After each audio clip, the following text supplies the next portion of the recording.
Namaste. Bienvenidas a este episodio número 8 del podcast Mujer Yoga Ganesha, donde vamos a estar hablando sobre las causas emocionales de las afecciones femeninas. ¿Sí? Y como ya he comentado en otras ocasiones, bueno, yo padecí de muchas de ellas, ¿sí? Desde ausencia de la menstruación, hipotiroidismo, ovarios poliquísticos, problemas de infertilidad. Y por supuesto estuve mucho tiempo buscando soluciones, yendo de médico en médico, ginecólogo en ginecólogo, endocrinólogo, me mandaron pastillas anticonceptivas, tratamientos hormonales, etcétera. Y bueno, sí, lograban aliviar hasta cierto punto ciertos síntomas, pero al final terminaban apareciendo otros, como por ejemplo desorden digestivo, con lo cual también tuve que lidiar pensando que era un achaque más.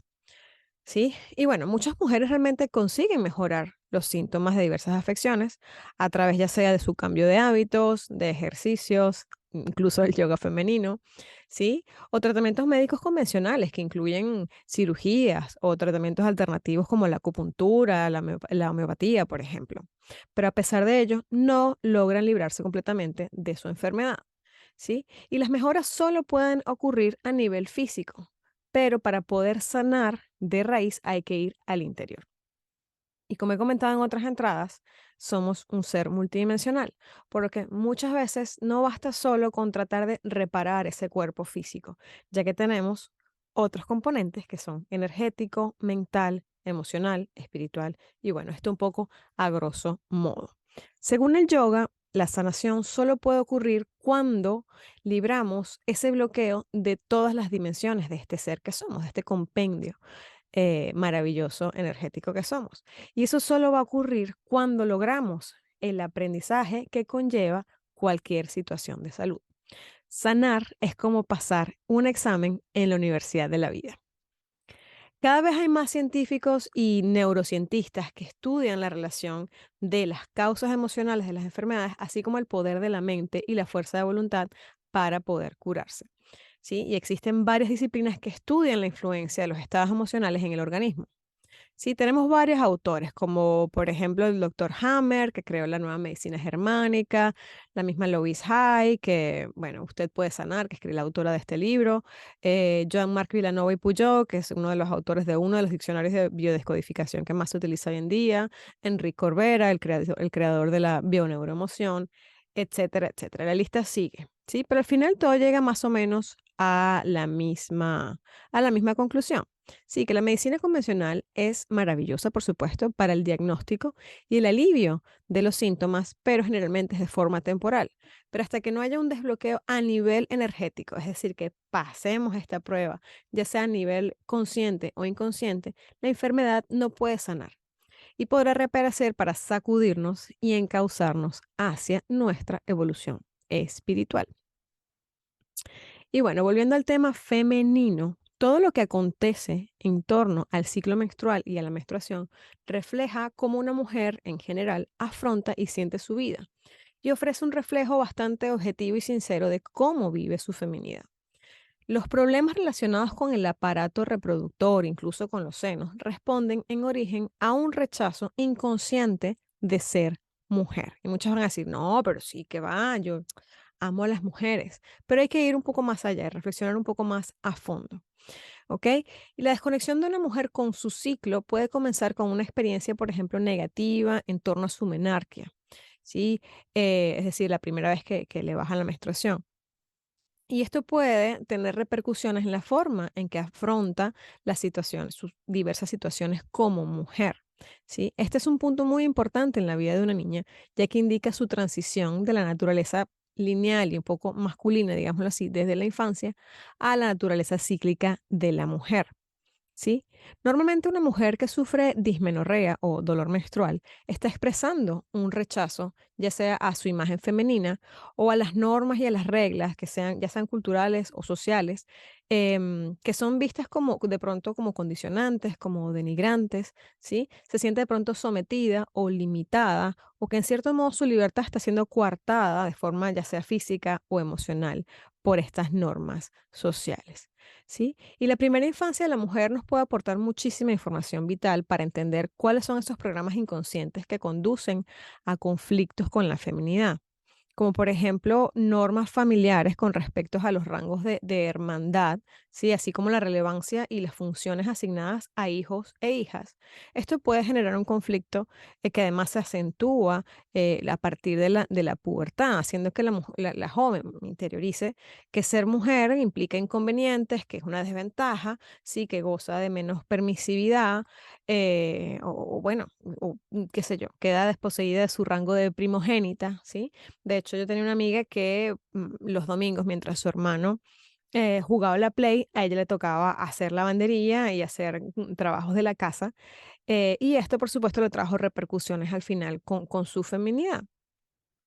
En mi caso, por ejemplo, también, o sea, mi familia era muy permisivos con mi hermano y a mí no me dejaban salir, no me dejaban hacer según qué cosa. Y por supuesto, estas cosas iban creando un poco como de rechazo, es decir, bueno, el hombre tiene más ventajas, ¿no?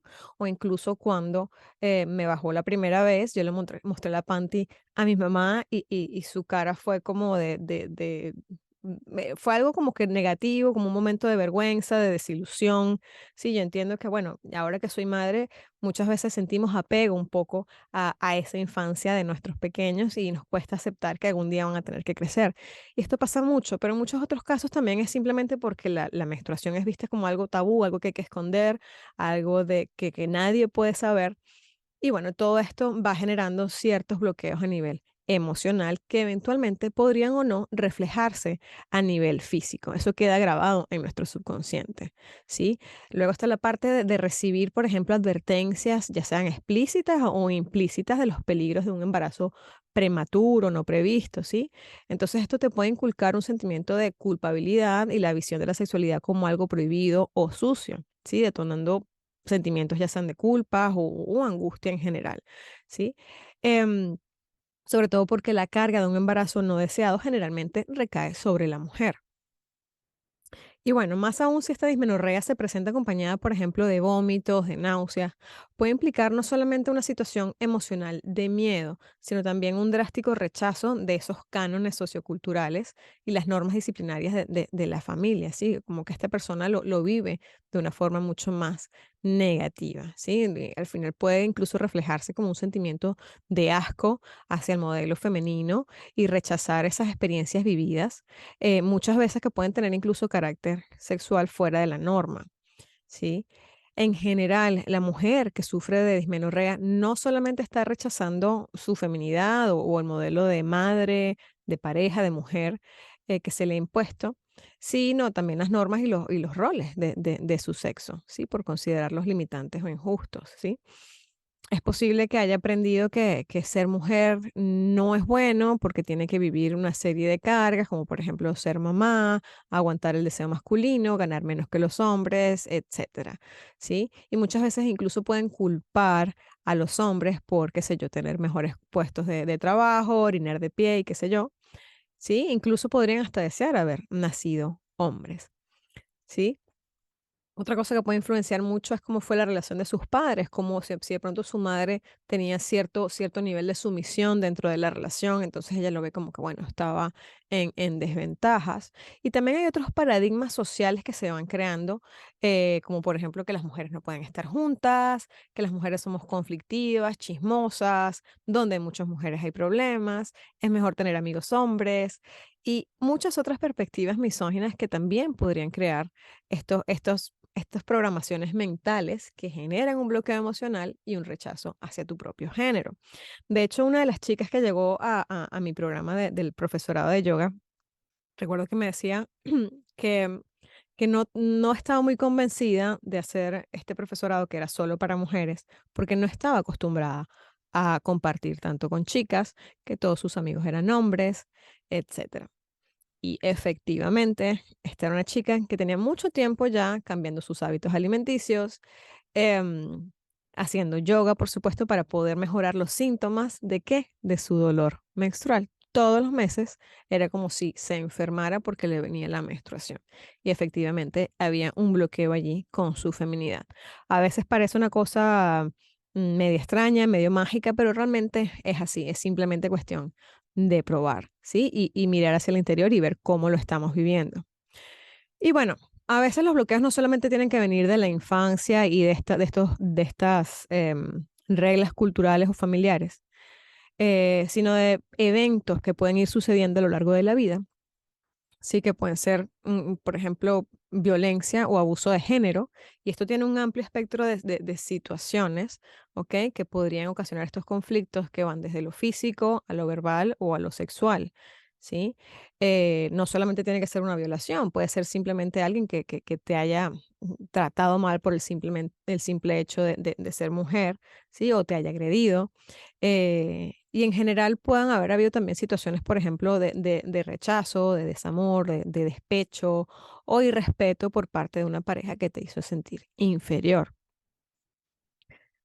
Y bueno, por otra parte está la parte del aspecto sagrado de la menstruación que se ha ido básicamente de nuestra sociedad y más bien ha dado paso como a un tabú, a la incomprensión, infravalorarla, incluso tomar la alteración de nuestro sistema endocrino como si fuese algo normal, ¿sí? Hasta aniquilar completamente la regla. Si es posible tomar anticonceptivos que te lo disminuyan a 1 o 4 anuales, ¿sí? Hasta ese punto hemos llegado. Es como si la ciclicidad de una mujer se hubiera convertido en un inconveniente, ¿sí? Porque, bueno, vivimos aún en un mundo muy masculino y lineal. Lo que hay que hacer es cambiar el chip. Y bueno, esta lista de ejemplos se puede ampliar muchísimo, muchísimo más, pero si se quiere estudiar alguna afección particular, es aconsejable al consultar algún diccionario de biodescodificación. ¿Este diccionario qué es? Es una lista, ¿sí? De muchas enfermedades con su correspondiente significado desde el punto de vista mental y emocional. Es decir, te explica dónde está, según esta rama de la medicina alternativa, el origen de una patología y apunta a poder prevenir su aparición a partir del control emocional o la liberación de esa situación raíz que lo causó. ¿Sí?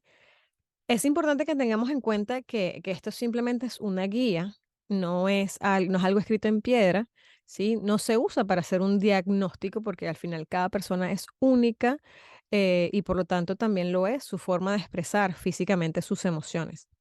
Sin embargo, todos los seres humanos compartimos en cierto modo este sentido biológico y simbólico de los órganos y de nuestros sistemas, por lo que hay ciertos patrones que tienden a repetirse, ¿sí? Es por esto que este diccionario puede usarse como una puerta de entrada, una guía simplemente para poder entender lo que te pueda estar sucediendo en un momento dado con una afección particular. Y si padeces de alguna de estas afecciones, lo que encuentres aquí podrá darte, obviamente, pistas, ¿no? Y llevarte a reflexionar sobre aquellas programaciones psicoemocionales que podrían estar bloqueando tu salud. Y ahora quiero hablarles un poco sobre el autoconocimiento como el camino de sanación. Patanjali, que fue el creador de los Yoga Sutras hace más de 2000 años, nos dice que estudiarse a sí mismo es descubrir lo divino. Practicar digamos, la autorreflexión, la autoobservación, el estudio del yo en general nos hace mucho más conscientes de las cosas que podríamos estar haciendo que nos dañan, además de esas cosas que sí nos sirven para acercarnos a nuestro verdadero yo. De hecho, bueno, conócete a ti mismo, la típica frase que se encontraba escrita en la entrada del templo del dios Apolo, en Delfos, se interpreta como el saludo que el dios dirigía a los visitantes de su templo, deseándoles sabiduría. ¿Ok? Entonces, toda mujer con afecciones femeninas debería analizar y reflexionar, y si es posible, con ayuda de un terapeuta, las posibles situaciones que han incidido o están incidiendo con mayor fuerza en su vida.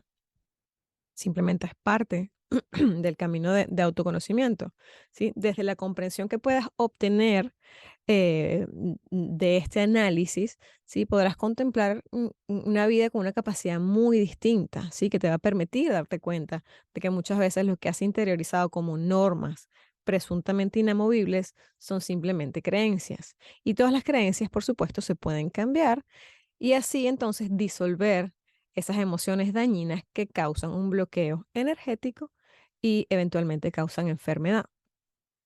Así podrás revisar, corregir y deshacer todos esos patrones que han sido impuestos, ojo, sin echarle la culpa a nadie. Esto no se trata de quedarse enganchado en el pasado y mirar atrás todo el tiempo por el retrovisor, como que me hicieron, mi mamá me dijo, mi papá me hizo, o fulanita me miró mal en el colegio. Esto no tiene nada que ver con echar la culpa a nadie, es simplemente autorresponsabilizarse de tu propia salud, de conocerte, decir, bueno, mira, esto es lo que me está pasando. Tengo patrones mentales que ni siquiera había interiorizado, no sabía ni siquiera que los tenía. Y bueno, ya los reconocí y los entrego, los suelto con amor y dejo estar y continúo mi vida.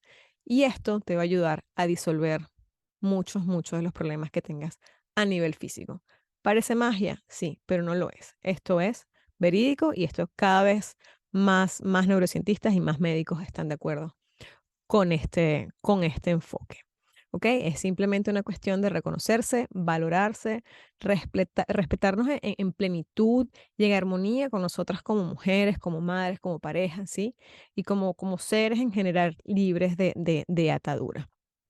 Lo único que tienes que hacer para desbloquearte algún problema con tu feminidad es comenzar a reprogramarte, ¿sí? Descubriendo esas creencias que te impiden amar a tu género, amarte como mujer y de aceptar a los hombres tal y como son, ¿sí? Empezando porque sin menstruación simplemente la humanidad no existiría y no se trata de que la mujer o el hombre seamos mejores o peores, sí, o que cada uno tenga ventajas. Cada uno tiene sus ventajas y sus desventajas también. Cada uno tiene algo que aprender y que dar. El universo al final es un balance entre el yin y el yang. No puede existir nada si no hay un equilibrio, ¿sí? Y al final en esta encarnación, digamos, vinimos a vivir una experiencia dual, femenino, masculino, positivo, negativo, blanco, negro, etcétera. Somos parte de la naturaleza y es así como la naturaleza se equilibra. Cuando empezamos a entender esto, ¿sí? La verdad es que la vida se vuelve mucho más armoniosa, ¿sí? Como que bailas mejor en esta orquesta de la vida. Y bueno, una vez que identifiques ese bloqueo a nivel mental y emocional, entonces es cuando puedes reprogramar tu subconsciente. Adri, ¿cómo voy a reprogramarlo? ¿Qué hago con esto? ¿Cómo suelto esa situación tan dolorosa, por ejemplo, que de pronto sí recuerdas conscientemente? Y bueno, puedes utilizar herramientas como la autohipnosis y crear tus propias afirmaciones, por ejemplo. Hay muchas otras cosas que de pronto no vas a poder entender o descubrir así de forma consciente, pero dentro del yoga hay una herramienta muy poderosa que se llama Niyama Svadhyaya, sí, que es el estudio de sí mismo y de las escrituras espirituales. Además de reflexionar sobre tus propios bloqueos, ¿sí? Leer escrituras espirituales te ayudan a entonarte, primero con la sabiduría del autor, te llenan la mente con ideas positivas y por supuesto te confrontan contigo misma y con esas ideas preconcebidas que ya puedas tener. Además, el Svadhyaya también incluye la repetición de mantras, ¿sí? Que ya hablaremos sobre los mantras también en otro podcast, ¿sí? Pero lo importante es que entiendas que esta práctica no es simplemente repetir palabras a lo loco, sin ningún sentido. Es una práctica muy profunda, muy poderosa, que te ayuda a elevar tu mente, a eliminar pensamientos negativos y y nos ayudan a limpiar el subconsciente. No necesariamente tienen que ser mantras de la India, puede ser incluso la repetición de una oración de aquello en lo que tú creas, puede ser Ho'oponopono, puede ser del budismo. En verdad, al final, lo importante es lo que acciona en nuestro interior, ¿sí? Y bueno, en la próxima entrada, en el próximo podcast, vamos a enumerar una a una, o por lo menos las más conocidas, afecciones femeninas con su correspondencia emocional. Y bueno, espero que este podcast te sea de ayuda, te ayude a reflexionar mucho, a que busques un poquito más allá de reparar a nivel solamente físico, simplemente para traerte otra perspectiva. ¿Sí? Y bueno, espero que tengas un maravilloso resto del día. Coméntame qué te ha parecido esta información, si estás de acuerdo, de pronto no estás de acuerdo, si quisieras escuchar algo más, algo diferente. Y bueno, estoy aquí con mucho amor para ustedes. Te mando un súper abrazo de luz. Namaste.